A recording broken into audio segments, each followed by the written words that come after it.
بسم اللہ الرحمن الرحیم۔ السلام علیکم ناظرین، آج ہم جانیں گے کہ حضرت ابراہیم علیہ السلام کی بیوی حضرت سارہ علیہ السلام اور حضرت حجرہ کے بارے میں۔ ناظرین، جب نمرود نے حضرت ابراہیم علیہ السلام کو ملک بابل سے نکال دیا تو حضرت ابراہیم علیہ السلام ملک شام کی طرف روانہ ہوئے۔ ان کے ساتھ ان کی بیوی حضرت سارہ اور ان کے بھتیجے حضرت لوط علیہ السلام تھے۔ جب حضرت سارہ کا نکاح حضرت ابراہیم علیہ السلام کے ساتھ ہوا تو حضرت سارہ کافی آسودہ حال تھی۔ ان کے پاس بہت سی زمینیں اور مویشی تھے۔ آپ نے تمام اموال حضرت ابراہیم علیہ السلام کو بخش دیے۔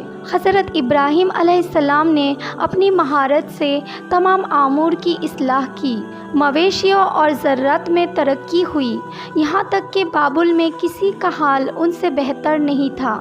اس لیے یہ سارا مال نمرود نے حضرت ابراہیم علیہ السلام سے لینے کی بہت سی کوششیں کی تھی۔ حضرت ابراہیم علیہ السلام حضرت لوط علیہ السلام اور حضرت سارہ کو لے کر چلے گئے اور کہا، سورہ الصفات آیت نمبر 99 میں اپنے پروردگار کی طرف یعنی بیت المقدس جا رہا ہوں، وہ عنقریب میری رہبری کرے گا۔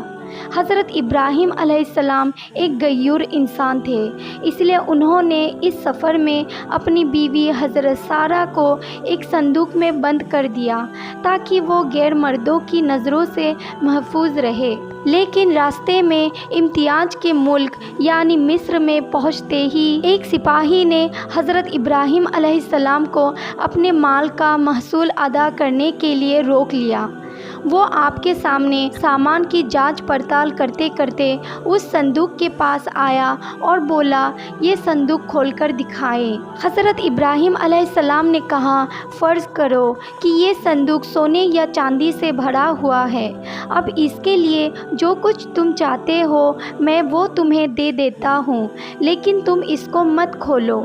اس نے کہا، جب تک صندوق نہ کھولو گے اس کا حساب نہیں ہو سکتا۔ اسی آسنا میں اس نے صندوق کھول دیا۔ جب اس کی نظر حضرت سارہ کے حسین جمیل چہرے پر پڑی تو وہ کہنے لگا، اب تو میں جب تک تمہارے اور اس عورت کے بارے میں حضرت بادشاہ کو اطلاع نہ کر دوں تمہیں آگے جانے نہیں دوں گا۔ چنانچہ اس نے کسی شخص کو بھیج کر بادشاہ کو اس معاملے سے آگاہ کیا۔ بادشاہ نے چند لوگوں کو بھیجا کہ صندوق اٹھا کر لائے۔ حضرت ابراہیم علیہ السلام بھی ساتھ چلے اور فرمایا کہ جب تک میرے جسم میں جان باقی ہے میں صندوق سے جدا نہیں ہو سکتا۔ جب بادشاہ کو یہ اطلاع دی گئی تو اس نے حکم دیا کہ ابراہیم کو بھی تابوت کے ساتھ آنے کی اجازت دے دی جائے۔ چنانچہ حضرت ابراہیم علیہ السلام کو تابوت اور ان کے تمام سامان کے ساتھ بادشاہ کے پاس لے جایا گیا۔ جب آپ کے سامنے پہنچے تو اس کی نظر حضرت سارہ پر پڑی تو اس نے بے اختیار اپنا ہاتھ ان کے جانب بڑھایا۔ حضرت ابراہیم علیہ السلام جو غیرت و حامیت کا سرچشمہ تھے وہ بہت پریشان ہوئے اور منہ پھیر کر اللہ تعالیٰ سے دعا کی، پروردگار میرے اہل حرم کو اس شخص سے محفوظ رکھنا۔ اسی وقت بادشاہ کا ہاتھ سوکھی لکڑی کی مانند ہو گیا اور اس نے حضرت ابراہیم علیہ السلام کو مخاطب ہو کر کہا، کیا تمہارے خدا نے میرا ہاتھ خشک کر دیا؟ حضرت ابراہیم علیہ السلام نے فرمایا، ہاں میرا خدا غیور ہے، وہ حرام کاموں کو ناپسند کرتا ہے۔ بادشاہ نے کہا، آپ اپنے خدا سے دعا کریں کہ وہ میرا ہاتھ ٹھیک کر دے، میں آپ کے حرم کے ساتھ ایسی کوئی حرکت دوبارہ نہیں کروں گا۔ چنانچہ حضرت ابراہیم علیہ السلام نے دعا کی اور بادشاہ کی ہاتھ ٹھیک ہو گئی۔ تاہم اس نے دوبارہ حضرت سارہ کی جانب دیکھا اور اپنا ہاتھ ان کی طرف بڑھایا۔ اس پر پہلے کی طرح اس کا ہاتھ پیر خشک ہو گیا۔ تب اس نے دوبارہ حضرت ابراہیم ابراہیم علیہ السلام سے دعا کی درخواست کی۔ آپ نے فرمایا، اب میں تمہارے ہاتھ کے شفایاب ہونے کے لیے اس شرط پر دعا کروں گا کہ تم پھر سے اپنا ہاتھ آگے نہ بڑھاؤ گے۔ اگر تم ایسا کرو تو تمہارا ہاتھ خشک ہو جائے تو پھر تم مجھ سے دعا کے لیے نہیں کہو گے۔ بادشاہ نے یہ شرط مان لی۔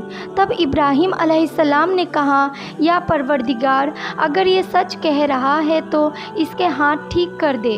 اس پر بادشاہ کا ہاتھ اپنی اصلی حالت پر آ گیا اور اس کے دل میں حضرت ابراہیم علیہ السلام کا رعب بیٹھ گیا، اور اس نے حضرت ابراہیم علیہ السلام کی بڑی تعظیم تقریر کی اور کہا، تم بے خوف رہو، تمہارے حرمت سے اب میں باز رہوں گا، جس جگہ چاہو جاؤ، لیکن تم سے میری ایک حاجت ہے۔ ابراہیم علیہ السلام نے پوچھا، وہ کون سی حاجت ہے؟ بادشاہ نے کہا کہ میں اپنی بیٹی کو بطور ایک کنیز حضرت سارہ کو دینا چاہتا ہوں۔ آپ علیہ السلام نے منظور فرمایا۔ بادشاہ نے اپنی بیٹی کو حضرت سارہ کو بطور ایک کنیز عطا کر دی۔ بادشاہ کی بیٹی کوئی اور نہیں بلکہ حضرت ہاجرہ تھی، جن کو بعد میں اللہ تعالیٰ کے حکم سے حضرت ابراہیم علیہ السلام نے اپنی بیوی کا درجہ دیا، اور انہی کے بدن سے اللہ تعالیٰ نے حضرت ابراہیم علیہ السلام کو حضرت اسماعیل علیہ السلام عطا کیے۔ حضرت ابراہیم علیہ السلام اپنے اہل اول کے ساتھ روانہ ہو گئے۔ بادشاہ بھی ان کی تعظیم کے لیے ان کے پیچھے چلا۔ خدا نے ابراہیم علیہ السلام کو وحی کی کہ کھڑے ہو جاؤ اور اس بادشاہ کے آگے نہ چلو جس پر قابو پا چکے ہو، بلکہ اس کو آگے کرو اور خود اس کے پیچھے چلو اور اس کی تعظیم کرو، کیونکہ وہ بادشاہی کے باوجود ناچار ہے، ہاں نیکوکار ہے یا بدکار۔ یہ سن کر ابراہیم علیہ السلام کھڑے ہوئے اور بادشاہ سے کہا، آگے چلو کہ میں تمہاری تعظیم کروں اور تم کو مقدم رکھوں اور تمہاری عزت احترام کی وجہ سے تمہارے پیچھے چلوں۔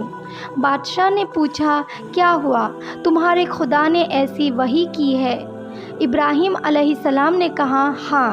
بادشاہ نے کہا، میں گواہی دیتا ہوں کہ تمہارا خدا صاحب جلال، بردبار اور کریم ہے۔ تم نے اپنے دین کی طرف مجھے راغب کر لیا ہے۔ پھر بادشاہ نے حضرت ابراہیم علیہ السلام کو رخصت کیا اور وہاں سے وہ روانہ ہو گئے۔ اس ملک سے نکل کر حضرت ابراہیم علیہ السلام ملک شام پہنچ کر ایسی جگہ ٹھہرے جو فلسطین اور شام سے آنے جانے والوں کا راستہ تھا۔ اس راستے پر اللہ کے ان نیک بندوں نے رہنا شروع کر دیا۔ تو ناظرین، امید کرتی ہوں آپ سب کو میری یہ ویڈیو اچھی لگی۔